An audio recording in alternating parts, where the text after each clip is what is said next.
আসসালামু আলাইকুম রাহমাতুল্লাহ। আজকের ক্লাসে তোমাদের সবাইকে স্বাগতম। আজকে আমরা এইচএসসি জেনারেল ম্যাথের চতুর্থ অধ্যায় সূচক ও লগারিদম নিয়ে আলোচনা করব। আজকে আমরা এই সূচক ও লগারিদমের সূচক অংশটুকু নিয়ে আলোচনা করব। সূচক অংশের বেসিক, সূত্রের ব্যাখ্যা, সূত্রের প্রমাণ এবং সূত্রের শর্তসমূহ নিয়ে আলোচনা করব। আশা করি যদি তোমরা কেউ আজকের ক্লাসটা দেখো, তোমাদের এই সূচক অংশের যত বেসিক সব ক্লিয়ার হয়ে যাবে এবং তোমরা এই সূচক অংশটুকে বস হয়ে যাবা। দেখো, সূচক ও লগারিদমের আজকে আমরা সূচক নিয়ে আলোচনা করব। সূচক, এখন এই সূচক মানে কি? সূচক মানে হচ্ছে পাওয়ার বা ঘাত। সূচক মানে কি? সূচক মানে হচ্ছে পাওয়ার বা ঘাত। পাওয়ার বা ঘাত। এখন দেখো, আমি যদি এখানে এ উপরে দিলাম স্কয়ার, এখন এ স্কয়ার মানে কি বোঝায়? এটাকে কি বলে? বেস বা ভিত্তি। উপরটাকে বলা হয় আমাদের পাওয়ার, ঘাত বা সূচক। নিচেরটাকে বলা হয় কি আমাদের? বেস অথবা ভিত্তি। আর উপরটাকে বলা হয় পাওয়ার, ঘাত অথবা সূচক। দেখো, নিচেরটাকে বলা হয় বেস বা ভিত্তি। তোমরা অনেক সময় বিল্ডিং বানানোর সময় শোনো না যে বেস ঢালাই দেয়া হয়, বেস ঢালাই। ওই বেস মানে কি? নিচের যে ভিত্তিটা দেয়, নিচের যে পিলার গুলো গাড়ে, ওই পিলার গুলোকে বেস বা ভিত্তি বলা হয়। এখানেও নিচে যেটা থাকে ওইটাকে বলা হয় আমাদের বেস বা ভিত্তি। এটাকে আমাদের বেস বা ভিত্তি বলা হয়। আর উপরে যেটা থাকে ওইটাকে আমাদের পাওয়ার, ঘাত বা সূচক বলা হয়। এতটুকু বুঝতে পারছো? এতটুকু বুঝো, তাহলে তোমার সূত্রগুলি বুঝতে খুব সহজ হবে। দেখো,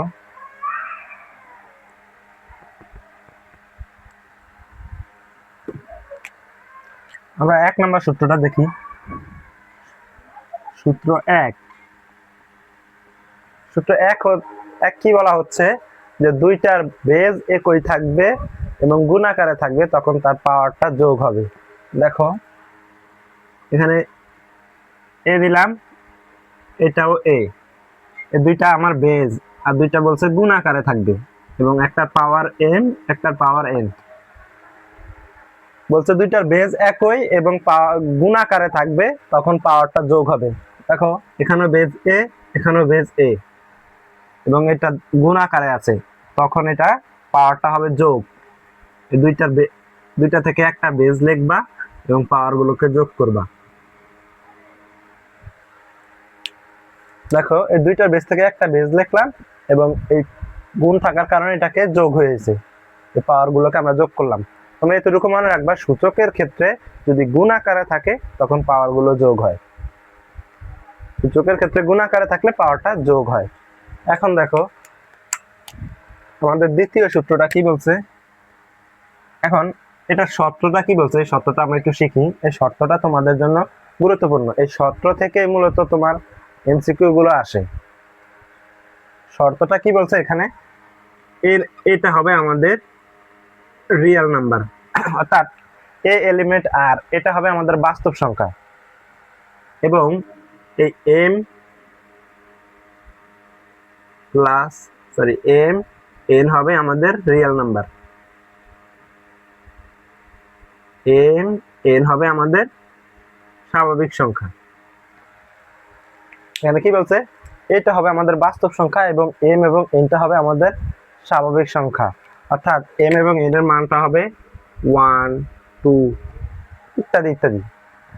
এখন দেখো, এটা বাস্তব নাম্বার হতে হবে আর এম এবং এনটা ন্যাচারাল নাম্বার বা স্বাভাবিক সংখ্যা হতে হবে।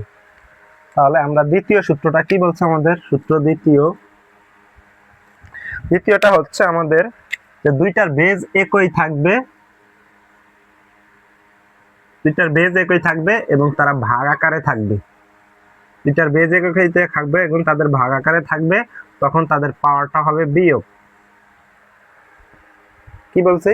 দ্বিতীয় নাম্বার সূত্রটা হচ্ছে দুইটার বেজ একই থাকবে এবং তারা ভাগ আকারে থাকবে, তখন তাদের পাওয়ারটা হবে বিয়োগ। দেখো দুইটার বেজে আছে এবং পাওয়ারটা দুইটা ভাগ আকারে আছে, তখন আমাদের পাওয়ারটা হবে বিয়োগ m মাইনাস n। এই উপরটা থেকে নিচেরটা আমাদের বিয়োগ যাবে। এখন এক্ষেত্রে আমাদের শর্তটা কি, এই শর্তটা বুঝতে হবে। এগুলো মুছে দিচ্ছি। দেখো এক্ষেত্রে বলা হচ্ছে যে এই a মানটা হবে আমাদের বাস্তব সংখ্যা, a এলিমেন্ট আর এর মানটা হবে আমাদের বাস্তব সংখ্যা, এবং এই এর মানটা শূন্য হতে পারবে না। এর মানটা শূন্য হতে পারবে না, এখানেও এর মানটা শূন্য হওয়া যাবে না। দুইটার ক্ষেত্রে এর মানটা শূন্য হওয়া যাবে না, এখানেও লিখতে হবে। এখন আবার বলছে m নট ইকুয়াল n, মানে m এবং n এর মানটাও সমান হতে পারবে না। দেখো এখানে যদি m এর মান 2 ধরি, এর মানটাও 2 ধরি, n এর মানটাও 2 ধরি, তখন এই দুইটাই আমাদের বাদ চলে যায়, তখন আর আমরা এইভাবে সূত্রটা লিখতেই পারবো না। এর জন্যই বলছে m এবং n এর মানটা সমান হতে পারবে না, উপরেরটা বেশি হতে হবে, না হলে নিচেরটা বেশি হতে হবে, যে কোনো একটা বেশি হতে হবে। আবার m n হবে আমাদের স্বাভাবিক সংখ্যা। অর্থটা কি, এ এলিমেন্ট আর, অর্থাৎ এটা হবে বাস্তব নাম্বার বা রিয়েল নাম্বার, আর এর মানটা শূন্য হতে পারবে না, m এবং n টা সমান হতে পারবে না, m এবং n স্বাভাবিক সংখ্যা হবে। বুঝতে পারছো? এটা কি, গুণাকার যদি একই বেজ একই থাকে এবং গুণাকারে থাকে তখন পাওয়ারটা যোগ, আর যদি বেজ একই থাকে এবং ভাগাকারে থাকে তখন পাওয়ারটা বিয়োগ। তো বুঝতে পারছো? এটা মনে রাখবা, সূচকের ক্ষেত্রে যদি গুণাকারে থাকে তখন পাওয়ার যোগ হয়, আর এখানে সূচকের ক্ষেত্রে যদি ভাগাকারে থাকে তখন পাওয়ারটা বিয়োগ হয়। এখানে বিয়োগ হয়েছে। এখন দেখো আমরা 3 নাম্বার সূত্রটা লিখব। 3 নাম্বার সূত্রটা হচ্ছে আমাদের, দেখো ব্র্যাকেটের ভিতরে আমার দুইটা চলক থাকবে, a এবং b দুইটা চলক, এবং এর উপরে একটা পাওয়ার। ব্র্যাকেটের ভিতরে দুইটা চলক আছে এবং উপরে আমার একটা পাওয়ার আছে। এখন বলছে এই পাওয়ারটা আমাদের এই a এবং b দুইটার উপরে যাবে, অর্থাৎ a পাওয়ার m ইন্টু, দেখো এটা ভিতরে a এবং b গুণাকারে আছে, কোনো কিছু নাই, মানে তারা গুণাকারে আছে, a into a to the power m into b to the power m।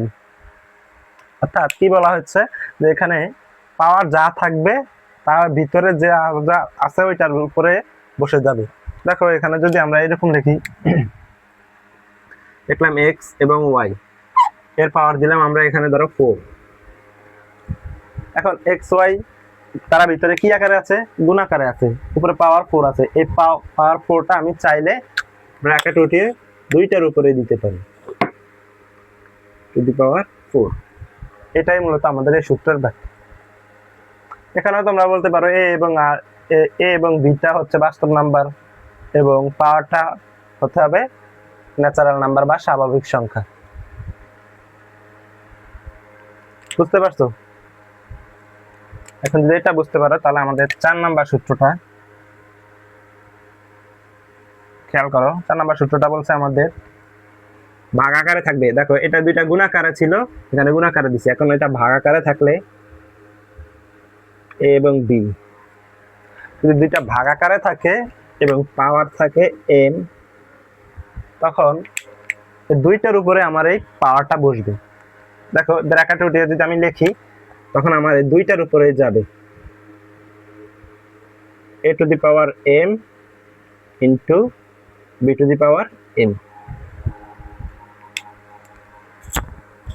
দেখো এখানে কি বলছে, যে আমার দুইটা চলক আছে তারা ভাগ আকারে ছিল, তখন উপরে যে পাওয়ারটা আছে পাওয়ারটা আমি চাইলে দুইটার উপরেই বসাতে পারবো।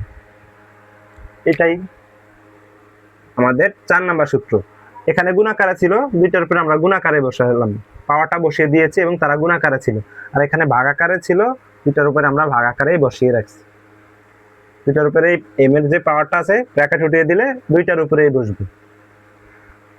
যেরকম ধরো এখানে যদি আমরা 2 নিই আর নিচে আমরা 4 নিই, আর ধরো উপরে আমরা একটা স্কয়ার দিলাম। এখন এই উপরে যে স্কয়ারটা আমার এই দুইটার উপরেই আছে, যদি আমরা ব্র্যাকেটে দিয়ে সরিয়ে দিই তখন আমাদের এই উপরে 2 এর উপরেও আমাদের স্কয়ারটা থাকবে আর নিচে 4 এর উপরে আমার স্কয়ারটা থাকবে। তখন আমাদের উপরে আসবে 2 দুগুণে 4, আর এটা আমাদের কত আসে? 4 4 16। এটা আমাদের 4 নাম্বার সূত্রের ব্যাখ্যা। বুঝতে পারছো? এই সূত্রগুলি সহজ, শুধু তোমাদের এই শর্তটা মনে রাখলেই হয়। এক্ষেত্রে তুমি এ এবং বি হবে, দেখো এই 4 নাম্বার সূত্র, 4 নাম্বার এবং 3 নাম্বার শর্তটা কি লিখবা? যে এ এবং বি হবে এলিমেন্ট আর, এ এবং বিটা হবে বাস্তব নাম্বার, এবং এ এবং বিটা হবে এ এবং বি সমান হতে পারবে না শূন্যের। এ ইজ নট ইকুয়াল 0, এ এর মানটা সমান হতে পারবে না, এবং এ এবং বিটা হবে, এম এর মানটা হবে আমাদের ন্যাচারাল নাম্বার। বুঝতে পারছো? এই দুইটার ক্ষেত্রে আমাদের এই শর্তটা প্রযোজ্য হবে।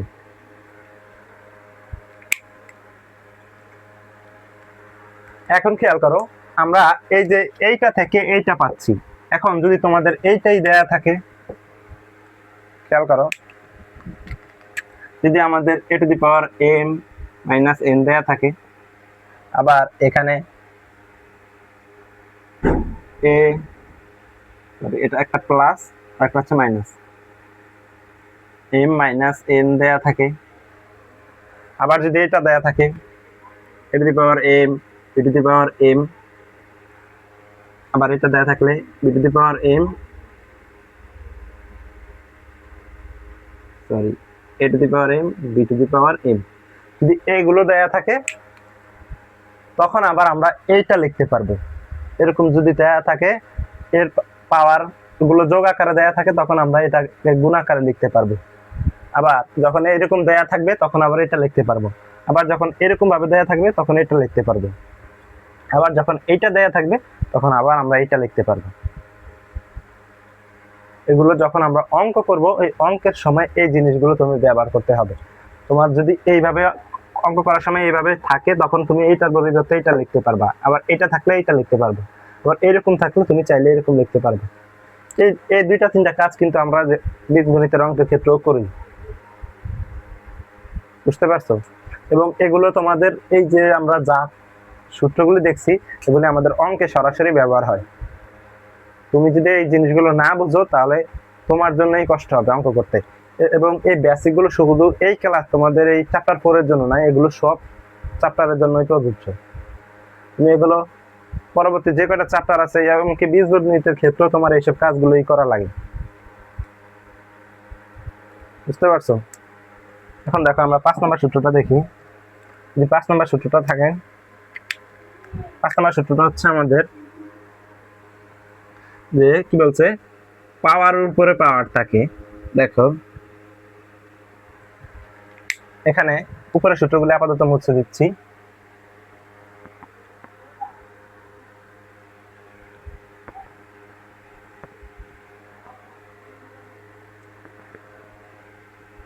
দেখো 5 নম্বরটা একটু মজার, যে যদি আমাদের পাওয়ারের উপরে পাওয়ার থাকে, দেখো এখানে এর পাওয়ার m এবং তার পাওয়ার n, এই পুরোটার পাওয়ার হচ্ছে আবার n। এটাই বলছে যদি পাওয়ারের উপরে পাওয়ার থাকে তখন পাওয়ার গুলো গুণ হবে। দেখো এখানে কি আছে, এর পাওয়ার m আর এই পুরোটার উপরে পাওয়ার আছে আমাদের n। তখন কি বলা হয়েছে, যদি পাওয়ারের উপরে পাওয়ার থাকে তখন পাওয়ার গুলো গুণ হয়। পাওয়ারের উপরে পাওয়ার থাকলে পাওয়ার গুলো গুণ হবে। এখানে a পাওয়ার গুলো হবে গুণ m ইনটু n। দেখো m ইনটু n। আবার তুমি চাইলে এটাকে এইভাবেও লিখতে পারো, m টা আগে না দিয়ে m টা পরে দিতে পারো, n ইনটু m। তুমি দুই ভাবে বসাতে পারো। এখন দেখো এইটা কিভাবে এগুলো আমরা অঙ্ক করে আসছি। a টু দি পাওয়ার যদি আমার এখানে 3 থাকে আর উপরে 2 থাকে, তখন আমি কি লিখতে পারবো, a এ টু দি পাওয়ার 6, 3 দুগুণে 6। দেখো 3 ইন্টু 2, পাওয়ারগুলো আমি গুণ করেছি এবং এটার মান আসছে আমাদের 6। আমি আবার বলছি, এগুলো আমরা সূত্রেই ব্যবহার করছি, হয়তো আমরা এগুলো বুঝতে পারতাম না, কিন্তু এই জিনিসগুলো আমরা সূত্রতেই ব্যবহার করি, বা আমরা অঙ্ক করার ক্ষেত্রে এই জিনিসগুলো সহজেই ব্যবহার করা হয়। কি বলছে, যদি পাওয়ার উপরে পাওয়ার থাকে তখন পাওয়ার গুলো গুণ হয়। তো এটা এর পাওয়ার 3, তার উপরে পাওয়ার 2, পাওয়ার গুলো গুণ হয়েছে, তার মান আসছে 6। এখানেও তুমি m এর পাওয়ার m, তার পাওয়ার n, এই পাওয়ার উপরে পাওয়ার আছে, পাওয়ার গুলো গুণ হয়েছে। এটা হচ্ছে আমাদের 5 নাম্বার সূত্র। এখন দেখো 6 নাম্বার সূত্র কি বলছে। 6 নাম্বারটা বলছে আমাদের m √a। দেখো এখানে আমাদের এই ব্র্যাকেটের ভিতরে এটা এখানে m আছে। তার আগে তুমি এতটুকু বুঝো যে যদি আমাদের এরকম থাকে √a, তখন এই রুটের মানটা আমরা কত বসাই? এখানে শুধু রুট থাকলে আমরা এখানে কি বসাতে পারি? a to the power half. এই রুটের পরিবর্তে আমরা এখানে কি বসাচ্ছি? হাফ। এখন দেখো যদি এই রুটের ভিতরে আমাদের 3 থাকে, তখন আমরা কি বসাই? 1/√3। যদি 4 থাকে তখন আমরা এখানে বসাবো 1/√4। অর্থাৎ এখানে রুটের শুধু রুটের মান হচ্ছে আমার হাফ, এবং রুটের ভিতরে যা আসছে আমার 1/, তাই লিখতে পারি। এখন এখানে আছে কি? রুটের ভিতরে আছে আমাদের m, তাহলে এখানে আমরা লিখতে পারবো a to the power 1/m। এই জিনিসটা বুঝছো? জিনিসটা কি বলছে? শুধু যদি রুট থাকে তাহলে আমরা বসাই হাফ, এবং যদি রুটের ভিতরে আমার 3 থাকে তাহলে 1/√3, রুটের উপর 4 থাকলে 1/√4। এখন দেখো এখানে m ছিল, 1/m হয়েছে। যদি এখানে n থাকে তখন হবে 1/n। যদি এটার ভিতরে x থাকে, রুটের ভিতরে x থাকলে 1/√x।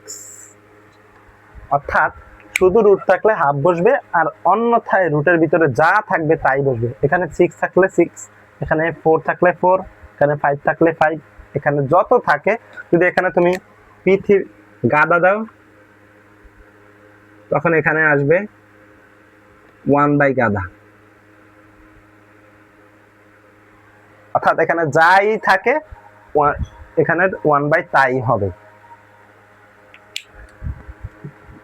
আশা করি বুঝতে পারছো। তাহলে এখন আমরা 7 নাম্বার সূত্রটা লিখবো। দেখো 7 নাম্বার সূত্রটা হচ্ছে যে কোনো কিছুর পাওয়ার যদি শূন্য থাকে তার মান হবে 1। দেখো এখানে যদি আমরা লিখি a টু দি পাওয়ার 0, তার মান আসবে 1। এক্ষেত্রে a এর মানটা কখনো শূন্য হতে পারবে না। a is not equal to 0, এর মানটা কখনো শূন্য হতে পারবে না। এখন দেখো যদি আমরা এখানে b এর পাওয়ারও 0 দিই তখনও তার মান 1। অর্থাৎ যদি আমাদের পুরো পৃথিবীর উপরে আমরা 0 দিই তখন তার মানটা আসবে 1। অর্থাৎ কোনো কিছুর পাওয়ার শূন্য হলেই তার মান 1 ধরতে হবে। কোনো কিছুর পাওয়ার যতই হোক, ওইটার পাওয়ার যদি আমাদের শূন্য থাকে তখন তার মান আসবে আমাদের 1। এখন দেখো পরবর্তী যে সূত্রটা, এটা হচ্ছে আমাদের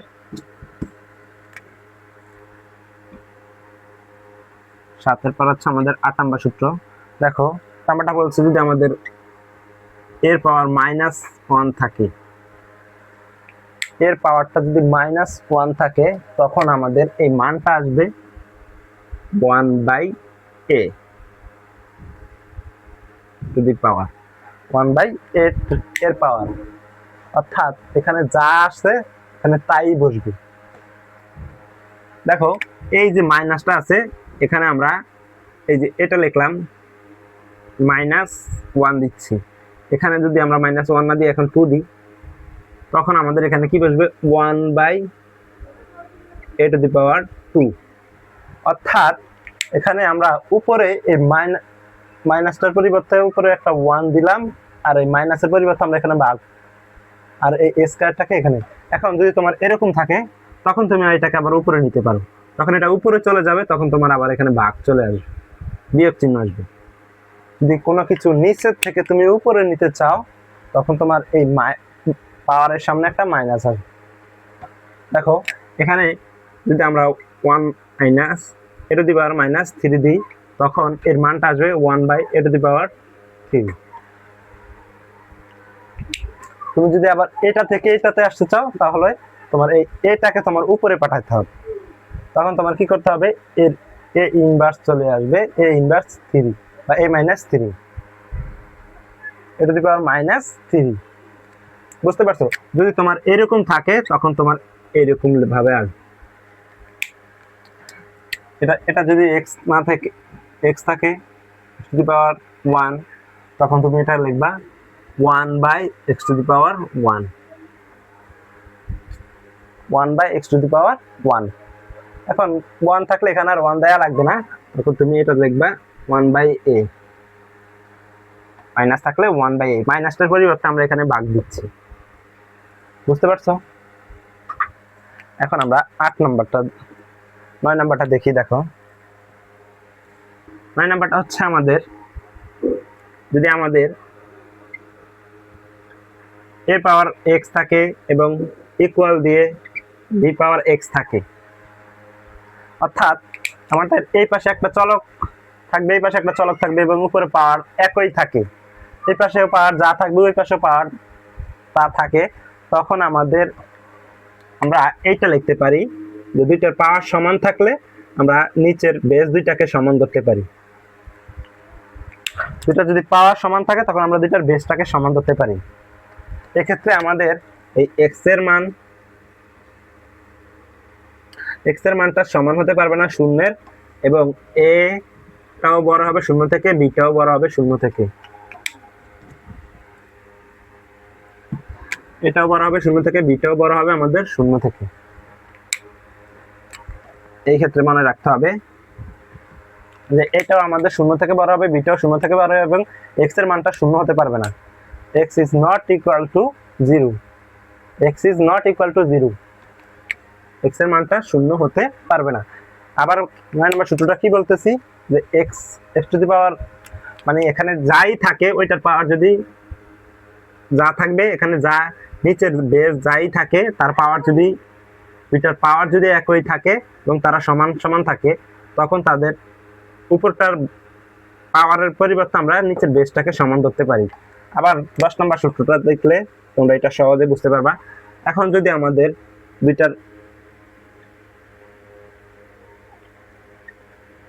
দুইটার বেস একই থাকে এবং পাওয়ারটা ভিন্ন থাকে, দুইটার বেস একই থাকে এবং পাওয়ার ভিন্ন থাকে, দেখো দুইটার বেসটা একই থাকলে, দুইটার বেসই a আছে, এবং তখন আমরা কি করতে পারবো, এখান থেকে দেখো এখানে কি করছি, আমরা দুইটার পাওয়ার সমান ছিল তখন আমরা বেসটাকে সমান ধরতে পারছি।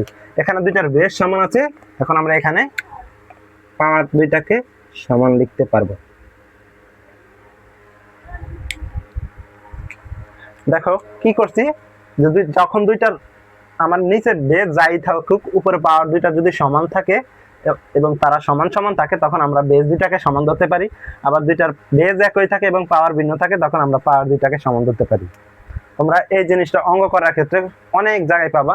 যখন তোমরা এই অধ্যায়ের সৃজনশীলগুলো সমাধান করবা এবং বোর্ড কোশ্চেন সমাধান করবা, তখন তোমরা এই বিষয়গুলো দেখবা।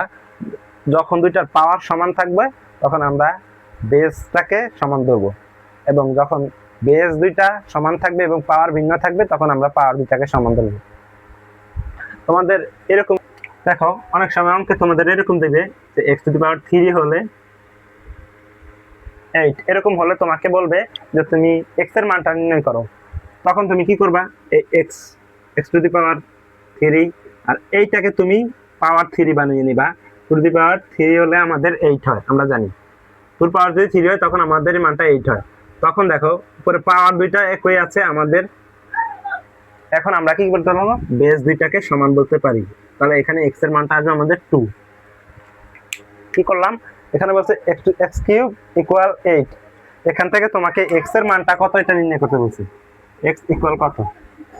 এখন আমরা কি করলাম, এই 2টাকে কিউব করে নিয়েছি, আমরা জানি 2 কিউব মানে 8। তখন এই পাওয়ার দুইটা সমান আছে, আমরা বেসটাকে, পাওয়ার দুইটা একই থাকলে আমরা বেস দুইটাকে সমান ধরতে পারি। এই ক্ষেত্রে দেখো পাওয়ার দুইটা যদি একই থাকে আমরা বেস দুইটাকে সমান ধরতে পারি, আবার বেস দুইটা একই থাকলে আমরা পাওয়ারকে সমান ধরতে পারি। এগুলো যখন ভাইয়া তোমাদের অঙ্ক সমাধান করে দিব তখন আমরা এই যে বিষয়গুলো আরো বিস্তারিত ভাবে বুঝতে পারবো। আশা করি তোমরা এই বিষয়টা বুঝতে পারছো।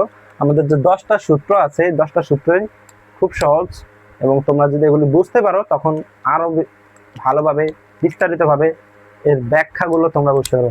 অবশ্যই তোমরা খেয়াল করবে এই শর্তগুলোর সাথে, শর্তগুলোই তোমাদের মূলত গুরুত্বপূর্ণ। শর্তগুলো তোমাদের যে বোর্ড কোশ্চেন আছে, বোর্ড কোশ্চেনের যে এমসিকিউ গুলো হয়, তো এমসিকিউ তো তোমাদের এই শর্ত দিয়ে প্রশ্ন করা হয়, যে এরকম শর্ত দেয়া থাকলে যে তোমার এই শর্তের ক্ষেত্রে কোন সূত্রটা তোমার প্রযোজ্য, তখন তোমার এই শর্তটা বিবেচনা করে তারপরে এই অঙ্কগুলো করতে হবে, সূত্রের অ্যান্সার দিতে হবে।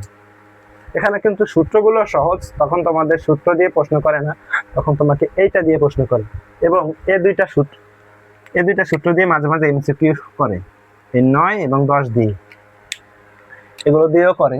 সবগুলোই তোমাদের জন্য গুরুত্বপূর্ণ। আজকের জন্য এই পর্যন্তই। সবাই ভালো থাকবা, সুস্থ থাকবা, এবং তোমরা আশা করি এই সূত্রগুলিকে নোট করে তারপর রাখবা। সূত্রকে এই তোমাদের এই শর্ত সহ তোমরা নোট করে তারপর প্র্যাকটিস করবা। যদি তোমাদের আমার কোনো ভুল হয়ে থাকে ক্লাস করাতে, অবশ্যই ক্ষমার দৃষ্টিতে দেখবা, এবং আমাদের খেলাগুলো তোমাদের কাছে ভালো লেগে থাকলে অবশ্যই লাইক, কমেন্ট, শেয়ার এবং ফলো দিয়ে রাখবে।